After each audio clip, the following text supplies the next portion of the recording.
Hello. स्वागत है एक बार फिर आपके अपने डिजिटल प्लेटफॉर्म या के स्पोर्ट पर। साथियों, मैं उम्मीद करके चल रहा हूँ कि ईओआर होगी आपकी तैयारी बहुत ही उम्दा तरीके से चल रही होगी। समय समय पर चाहे टेलीग्राम के माध्यम से हो या फिर यूट्यूब के माध्यम से हो, आपको मैं जो भी अपडेट होती हैं वो करता रहता हूँ। इसी क्रम में आज का सेशन हम रखने वाले हैं, जिसमें हम डिस्कस करेंगे कि राज्य सरकार ने अभी हाल फिलहाल के अंदर कुछ बोर्ड जो है उनको भंग किया है, उसका क्या प्रभाव पड़ेगा और वहाँ से क्वेश्चन आने की संभावनाएं कैसे बनती है, कौन कौन से क्वेश्चन हैं जो पूछे जाने की संभावनाएं बनती हैं, वो सब चीज़ें हम डिटेल से यहाँ पे डिस्कस करेंगे। परंतु उससे पहले जो भी साथी पहली बार यहाँ चैनल पे जुड़े हैं या जो लोग लगातार इस चैनल से पहले से भी जुड़े हैं, पहले भी वीडियो देखा है और अभी तक सब्सक्राइब नहीं किया है, तो आप सब्सक्राइब करना। उससे होगा क्या है कि आपको लगातार जो भी भविष्य में ऐसी अपडेट होंगी या फिर एग्जाम से जस्ट पहले जो भी अपडेट होनी चाहिए, वो हम बात करें आपके अधिनियम से लेकर या फिर हम बात करें योजनाओं वाला जो पोर्शन है उसके लिए बात करें, या फिर कोई भी एक्स्ट्रा जो भी करंट अफेयर के रिगार्डिंग जो मंथली हम डिस्कस कर रहे हैं, अगर आपको कोई भी अपडेट होती है तो वो समय पे मिल जाएगी। ठीक है। अब हम बात करते हैं आज के सेशन के बारे में। आज का सेशन हम इसलिए थोड़ा सा इंपॉर्टेंट समझते हैं क्योंकि इससे डायरेक्ट क्वेश्चन पूछे जाने की संभावनाएं बनती है, और अक्सर ऐसा देखा गया है कि जो भी एग्जाम कंडक्ट करवाई जाती है, चाहे वो आरपीएससी के द्वारा या फिर अधीनस्थ बोर्ड के द्वारा, करंट में जो भी मुद्दे रहते हैं उनसे रिलेट करके, को रिलेट करके, और फिर जो भी आपकी स्टैटिक जीके है जो कि चेंज नहीं होता, उसको करंट से रिलेट करके क्वेश्चन जो है वो पूछे जाते हैं। तो ये चीज़ें हम आज डिस्कस करेंगे। ठीक है। तो सबसे पहले तो आपको बताऊं, कुछ दिन पहले अभी एक न्यूज़ आई थी जो कि मैंने टेलीग्राम में भी आपको शेयर किया था। जो साथी नहीं जुड़े हैं अभी तक टेलीग्राम में, वो डिस्क्रिप्शन और कमेंट बॉक्स में आपको लिंक मिलेगा, वहां से आप डायरेक्ट ज्वाइन कर सकते हैं। तो मैंने आपको बताया था कि जो 49 शहर ऐसे हैं जो कि जिनका जो भी नगरीय निकाय के अंदर जो भी बॉडी वहाँ पे काम करती है, चाहे वो नगर पालिका है या नगर निगम आ गया या फिर हम बात करें नगर परिषद आ गया, तो ये तीनों जो बॉडी हैं उनका कार्यकाल वहाँ पे पूरा हो रहा था। 49 ऐसे हैं, जिसमें से अगर मैं बात बताऊं तो आपको नगर पालिका के लिए यहाँ पे 26, नगर परिषद के लिए 8, 18 सॉरी, और नगर निगम जो है वो 5, कुल मिला के इस प्रकार से आपके 5 ऐसे लोकल बॉडी हैं जो शहरी निकाय के अंदर काम करते हैं और जिनका 5 साल का कार्यकाल पूरा हो जाने का। ठीक है। अब उनका कुछ समय से ये संशय चल रहा था कि कार्यकाल बढ़ाया जाएगा या फिर इसमें चुनाव करवाए जाएंगे, तो इसी ऊहापोह के अंदर, इसी मतलब मिसअंडरस्टैंडिंग के अंदर ये कार्यकाल इनका पूरा हो गया। हालांकि ऐसा होना चाहिए था कि इनके कार्यकाल से पहले जो है वो चुनाव हो जाने चाहिए थे, परंतु नहीं हुआ। अब हुआ क्या है कि ये तो थी पहले की न्यूज, अब वर्तमान में क्या परिस्थिति रही है वो चीजें मैं आपको बताता हूँ। देखो, झुंझुनू राजस्थान पत्रिका की ये न्यूज है, जिसमें आपको दिखाया गया है यहाँ पे कि राज्य सरकार के द्वारा जो बोर्ड थे, जितने भी मैंने अभी आपको बताए 49 आपके जो बोर्ड थे, उनको भंग कर दिया गया। मतलब उनका जो कार्यकाल था 5 साल का, वो 26 जनवरी को पूरा, 26 नवंबर को उनका कार्यकाल जो है वो पूरा होने वाला है, हो गया है ऑलरेडी, और इसके बाद में उनको भंग कर दिया गया आगे आने वाले समय के लिए। उसके बारे में हम आगे डिस्कस करेंगे कि कौन सी धारा जो है उसके तहत उसको किया गया है। साथ ही साथ आप यहाँ पे देख रहे हो कि प्रशासक की एक अलग से नियुक्ति की गई है। ठीक है। प्रशासक की नियुक्ति आपको मैं बताऊं धारा 320 में भी आपके, अगर जिन लोगों ने पढ़ लिया उनको तो पता होगा, जिन लोगों को नहीं पढ़ा हुआ उसके बारे में हम आगे से डिस्कस वापस करने वाले हैं। तो हुआ क्या है कि ये जितने भी, जैसे नगर पालिका का अध्यक्ष हो गया और उसके जो सदस्य हैं, नगर निगम के जो अध्यक्ष मान लो या फिर हम बोले महापौर है, तो महापौर के अलावा जो नगर निगम के जो पार्षद हैं, उन सभी का जो कार्यकाल था वो भंग कर दिया गया है। और इसके बाद में एक प्रशासक की नियुक्ति राज्य सरकार के द्वारा की गई है। तो वो प्रशासक सभी जगह पे जो भी संबंधित एडीएम होंगे वो सभी इसका चार्ज संभालेंगे। ठीक है। तो आने वाले कितने समय के लिए संभालेंगे, तो आपको देखा होगा कि हमने धारा 7 के अंदर नगर निगम, नगर पालिका वाला जो अधिनियम है, उसके अंदर हमने धारा 7 के अंदर ये देखा था कि पदावधि से संबंधित जो भी चीजें दी गई है, तो उसमें दो चीजें कंडीशन दी गई थी। दो कंडीशन क्या दी गई थी, एक तो अगर किसी नगर पालिका का समय पूरा हो जाता है, समय कितने, 5 साल, तो 5 साल जैसे उसका कार्यकाल पूरा हो जाता है उसके बाद में उसके चुनाव करवाए जाने चाहिए।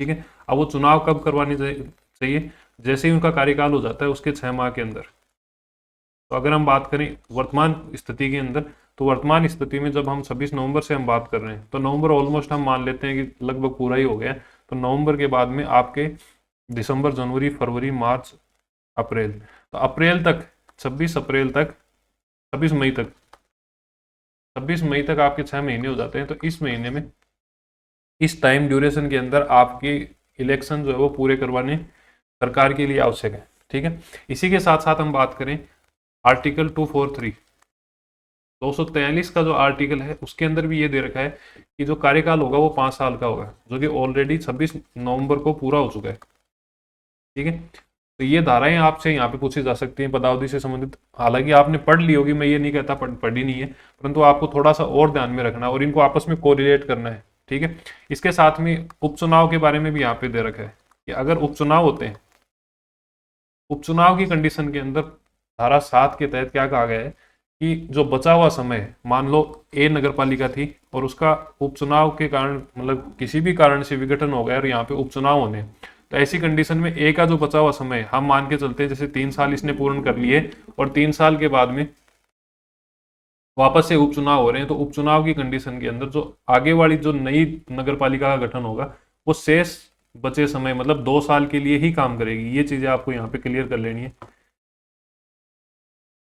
ठीक है, फिर हम बात करते हैं निर्वाचन से संबंधित। तो देखो सरकार ने यहाँ पे क्या कहा है, सरकार ने ये कहा है कि पहले ये था कि भाई 1 नेशन 1 इलेक्शन वाला जो स्कीम बनाई थी, जिसके बारे में हम आगे बात करने वाले हैं, उसके तहत थोड़ा सा असमंजस की स्थिति थी कि साथ में सभी के चुनाव करवाने या फिर अलग अलग करवाने, परंतु आगे क्या होगा उसके बारे में हम वापस से डिस्कस कर लेंगे। पर वर्तमान में सरकार ने क्या कहा है कि मार्च तक जो भी चुनाव की प्रक्रिया है उसको पूर्ण कर लेना है और मार्च तक के लिए प्रशासक जो होंगे वो ही इसका काम देखेंगे। मतलब जो वर्तमान में एडीएम को प्रशासक बनाया गया है, तो ये ही लोग जो है इसका प्रशासक के तौर पे कार्यभार देखेंगे, पूरी जितने भी 49 बोर्ड थे उन सभी का।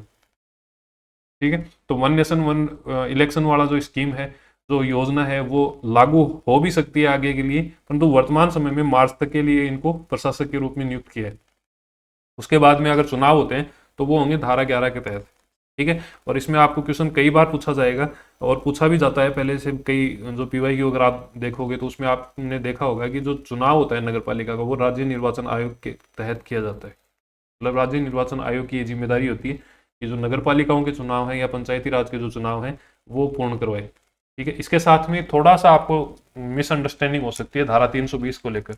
अभी तक हमने जो बात की है वो कार्यकाल पूर्ण होने से संबंधित बात की, परंतु धारा 320 के यहाँ पे क्या कहती है, धारा 320 जो है वो लगभग आपको समान ही नजर आएगी, पर यहाँ पे जो डिफरेंस मैन क्रिएट होता है वो होता है नई नगर पालिका और नगर पालिका कार्यालय पूर्ण होने पर।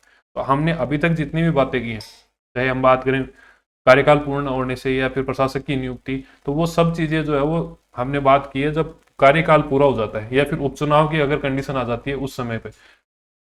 वहीं अगर हम बात करें नई नगर पालिका के लिए, उसमें जो धारा लागू होती है वो होती है धारा 320। इसके तहत आप यहाँ पे देख रहे हो कि इसमें भी एक राज्य सरकार के द्वारा, देखो ये यहाँ पे दे रखा है, राज्य सरकार के द्वारा एक प्रशासक या फिर अधिकारी जो है वो उसकी नियुक्ति की जाती है। और ऐसे पदाधिकारी, या तो पदाधिकारी हो गया समिति, ये क्या करेंगे, इनको नगर पालिका समझा जाएगा। मतलब ये जितना भी काम करेंगे नगर पालिका के ब्याप पे करेंगे और इनके सभी कार्यों का यही समझा जाएगा कि जो नई नगर पालिका का सर्जन हुआ है वही उसी के ब्याप पर और वो खुद ही कर रही है, उस हिसाब से समझा जाएगा। ठीक है, अब इसके साथ साथ में इसमें दे रखा है 6 महीने के अंदर अंदर वो प्रथम चुनाव हो जाएंगे। ये नई नगर पालिका के बारे में हम बात कर रहे हैं और यहाँ पे शामिल करने का मेरा मकसद यही था कि आप दोनों को मिक्स नहीं कर दो। ठीक है, तो 320 जो है वो नई नगर पालिका के बारे में है और जो धारा 7 है वो है अगर कोई भी चुनाव होता है उसके बारे में, चुनाव के बाद में कार्यकाल और कार्यकाल संपन्न होने के बाद में वापस से जब चुनाव होते हैं वो 6 महीने के अंदर अंदर हो जाने चाहिए। ये चीजें हैं। प्रथम बैठक से है, तो प्रथम बैठक मैंने आपको पहले भी बता रखा है, जो पहले मैंने आपको जब 2023 में एग्जाम हुई थी उस समय भी मैंने आपको पढ़ाया था, तो उस समय भी मैंने बताया था कि प्रथम बैठक का मतलब वो ये हो गया कि निर्वाचन के बाद में जो भी प्रथम बैठक होती है वहां से। ठीक है, तो ये सब चीजें मेरे हिसाब से आपको समझ में आई होगी। 320 की जो धारा है यहाँ पे इंक्लूड करने का मेरा मकसद था कि जो दोनों कंडीशन अलग अलग है उनको आप मिक्स नहीं कर दो।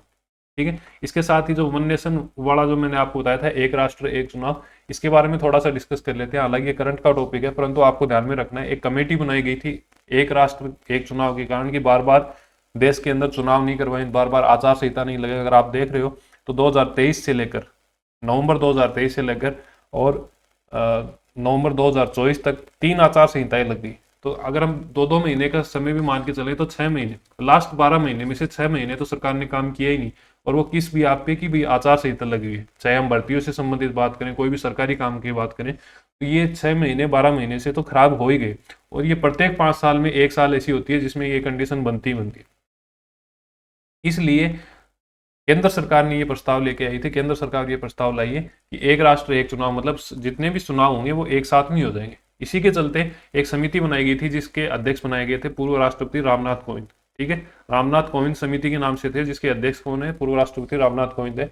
और इन्होंने जितनी भी अपनी वो सिफारिशें लगाई थी, पूरा जो ड्राफ्टिंग तैयार करके दी थी, उस पर केंद्र सरकार ने 18 सितंबर 2024 को मंजूरी दी थी। ये क्वेश्चन अभी हाल फिलहाल जब सीईटी की, शायद आई थिंक सीईटी की एग्जाम थी, तो उसमें ये क्वेश्चन जो है वो पूछा जा चुका है। तो आपको यहाँ पे भी ध्यान में रखना है कि एक राष्ट्र एक चुनाव जो है वो 18 सितंबर